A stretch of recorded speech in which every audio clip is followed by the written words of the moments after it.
Hi, ಎಲ್ಲರಿಗೂ ನಮಸ್ಕಾರ. Welcome to my YouTube channel. ಇವತ್ತು ನಾನು ಮೆಂತ್ಯ ಹಿಟ್ಟನ್ನ ಮಾಡೋದಕ್ಕೆ ಹೋಗ್ತಾ ಇದ್ದೀನಿ. ಅದಕ್ಕೋಸ್ಕರ ಈ ಕಾಳುಗಳನ್ನೆಲ್ಲ ತೋರಿಸ್ತಾ ಇದ್ದೀನಿ. ಬನ್ನಿ, ಏನೇನೆಲ್ಲ ಬೇಕು ಅಂತ ಹೇಳ್ತೀನಿ. ಮೆಂತ್ಯ, ಡ್ರೈ ಫ್ರೂಟ್ಸು, ಗೋಡಂಬಿ ದ್ರಾಕ್ಷಿನ ತೊಗೊಂಡಿದ್ದೀನಿ, ಅಕ್ಕಿ ತೊಗೊಂಡಿದ್ದೀನಿ, ಹಾಗೆ ರಾಗಿ, ಇದ್ರ ಜೊತೆಗೆ ನಾನು ಕರಿ ಉದ್ದಿನ ಕಾಳು ಹಾಗೆ ಗೋಧಿನ ತೊಗೊಂಡಿದ್ದೀನಿ ನಾನಿಲ್ಲಿ. ಸೊ ನಾವು ಮೊದಲಿಗೆ ನಾನು ಒಂದು ಪ್ಯಾನಲ್ನ ಇಟ್ಕೊಂಡು ಫಸ್ಟು ಮೆಂತ್ಯನ ಹುರ್ಕೋತಾ ಇದ್ದೀನಿ. ಲೋ ಫ್ಲೇಮಲ್ಲಿ ಚೆನ್ನಾಗಿ ಹುರ್ಕೊಳ್ಳಿ ಮೆಂತ್ಯನ. ಯಾರೂ ಸ್ಟೀಲ್ ಬಾಣಲಿ ಮಾಡೋದಕ್ಕೆ ಹೋಗಬೇಡಿ. ಸ್ಟೀಲ್ ಬಾಣಲಿ ಮಾಡಿದ್ರೆ ಅದು ಬೇಗ ಸೀದೋಗುತ್ತೆ. ಸೊ ನಾನಿಲ್ಲಿ ಹುರ್ಕೊಂಡಾಗಿದೆ. ಇವಾಗ ಇನ್ನೊಂದು ಪಾತ್ರೆಗೆ ಶಿಫ್ಟ್ ಮಾಡ್ಕೋತಾ ಇದ್ದೀನಿ. ಇದಾದ ನಂತರ ಇದು ಮೆಂತ್ಯ ಹಿಟ್ಟು ತುಂಬ ಒಳ್ಳೆಯದು. ಅದು ಬೆನ್ನು ನೋವಿಗೆ ಹಾಗೂ ಕಾಲು ನೋವಿಗೆಲ್ಲ ತುಂಬ ಅಂದರೆ ತುಂಬ ಒಳ್ಳೆಯದು. ಇವಾಗ ನಾನು ಅಕ್ಕಿ ಹಾಕ್ಕೊಂಡು ಹುರ್ಕೋತಾ ಇದ್ದೀನಿ. ಇಲ್ಲಿ ಅಕ್ಕಿನೂ ಚೆನ್ನಾಗಿ ಹುರ್ಕೊಳ್ಳಿ. ಅಕ್ಕಿ ಹುರಿಯುವಾಗ ಸ್ಮೆಲ್ ಬರುತ್ತೆ, ತುಂಬ ಚೆನ್ನಾಗಿರುತ್ತೆ. ಸೊ ಇದು ಚೆನ್ನಾಗಿ ಫ್ರೈ ಆಗ್ತಾ ಇದೆ, ನೋಡ್ತಾ ಇರ್ಬೋದು ನೀವಿಲ್ಲಿ.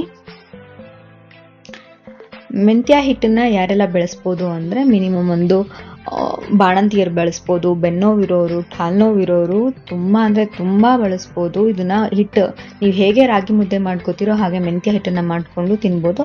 ಕೆಲವೊಬ್ರು ಹೇಳ್ತಾರೆ ಕಹಿ ಬರುತ್ತೆ ಅಂತೆಲ್ಲ. ಕಹಿ ಬರದೇ ಇರೋ ಥರ ಹಿಟ್ಟನ್ನ ಮಾಡಿಕೊಂಡ್ರೆ ಹೇಗೆ ನಾವು ರಾಗಿ ಮುದ್ದೆನ ತಿಂತೀವೋ ಹಾಗೆ ನಾವು ಡೈಲಿ ಮೆಂತ್ಯ ಮುದ್ದೆನ ತಿನ್ಬೋದು. ಡೈಲಿ ತಿನ್ನೋಕ್ಕಾಗಲಿಲ್ಲ ಅಂದರೂ ವಾರದಲ್ಲಿ 2 ಸಲ ತಿಂದರೂ ಆಗುತ್ತೆ. ಇವಾಗ ಅದೇ ಇನ್ನೂ ಅಕ್ಕಿನ ಹಾಕ್ಕೊಂಡಿದ್ದೀನಿ ಇನ್ನೊಂದು ಕಡೆ. ಇವಾಗ ಇಲ್ಲಿ ರಾಗಿನ ಚೆನ್ನಾಗಿ ತೊಳೆದು 4-5 ಸಲ ಅದ್ರ ಗಲೀಜೆಲ್ಲ ತೆಗೆದು ನಾನು ಒಣಗಿಸಿದ್ದೀನಿ ಇದನ್ನು. ಸೊ ಒಣಗಿಸಾದ ನಂತರ ನಾನಿಲ್ಲಿ ರಾಗಿನ ಹುರ್ಕೋತಾ ಇರೋದು. ಚೆನ್ನಾಗಿ ಫ್ರೈ ಮಾಡ್ಕೊಳ್ಬೇಕು. ಇಲ್ಲಿ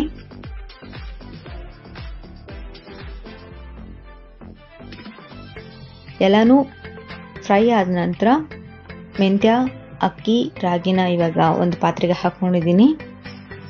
ಇನ್ನೊಂದು ಗೋಧಿ. ಇದು ನಾವಿಲ್ಲಿ ಮೇಯ್ನಾಗಿ ಎಲ್ಲ ಐಟಮ್ನು ಕ್ವಾಂಟಿಟಿ ಲೆಕ್ಕದಲ್ಲಿ ಹಾಕ್ಕೊಂಡಿದ್ದೀನಿ. ನಾನು ಡಿಸ್ಕ್ರಿಪ್ಷನಲ್ಲಿ ಎಲ್ಲ ಹಾಕಿರ್ತೀನಿ, ಎಷ್ಟೆಷ್ಟು ಬೇಕು, ಏನು ಬೇಕು ಅಂತ ಹಾಕಿರ್ತೀನಿ, ಎಷ್ಟೆಷ್ಟು ಹಾಕಿ ತೊಗೋಬೇಕು ಅಂತ. ಇದನ್ನು ಈಗ ಹುರಿದಾಗಿದೆ, ಇದನ್ನು ಹಾಕೊಳ್ಳೋಣ.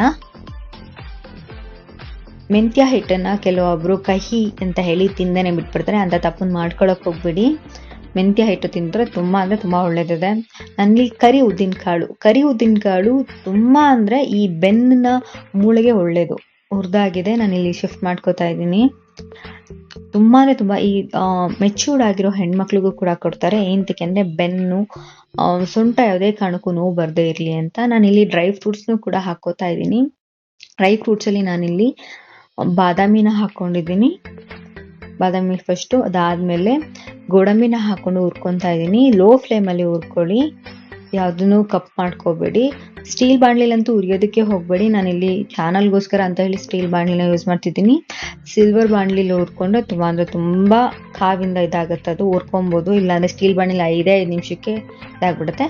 ನಾನು ಮಿಲ್ ಕಳ್ಸಿದೆ, ಮಿಲ್ ಆಗಿದೆ, ನೋಡ್ತಾ ಇರ್ಬೋದು ನೀವಿಲ್ಲಿ ಪುಡಿ ಆಗಿದೆ. ಇದು ಮೆಂತ್ಯ ಹಿಟ್ಟು. ನೆಕ್ಸ್ಟ್ ಎಪಿಸೋಡಲ್ಲಿ ನಾನು ಮೆಂತ್ಯ ಮುದ್ದೆನ ಹೇಗೆ ಮಾಡೋದು ಅಂತ ತೋರಿಸ್ಕೊಡ್ತೀನಿ. ನಿಮಗೆ ಈ ರೆಸಿಪಿ ಇಷ್ಟ ಆದಲ್ಲಿ, ಯೂಸ್ಫುಲ್ ಆಗಿದ್ದಲ್ಲಿ ನನ್ನ ಚಾನಲ್ನ ಸಬ್ಸ್ಕ್ರೈಬ್ ಮಾಡಿ, ಲೈಕ್ ಮಾಡಿ.